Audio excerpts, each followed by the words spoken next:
name's Vasa and we're from room 9, Roy Basco. This is our black box for homework we had to do, and we pour in clear water and out it's going to come blue. Okay.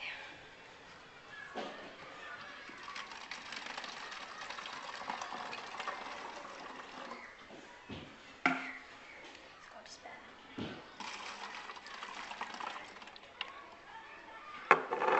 Inside the box There is, you put in water and there's And a it ping goes pong through ball here. with The ping holes pong in it, ball, slows the slows water down. down. And in here there's the blue water which keeps dripping because this is tight enough for it to just drip into the and water. the water in there, like it mixes and then it comes It out. changes it to blue.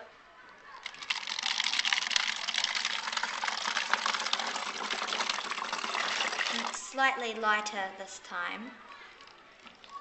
This is our black box. How would you make yours?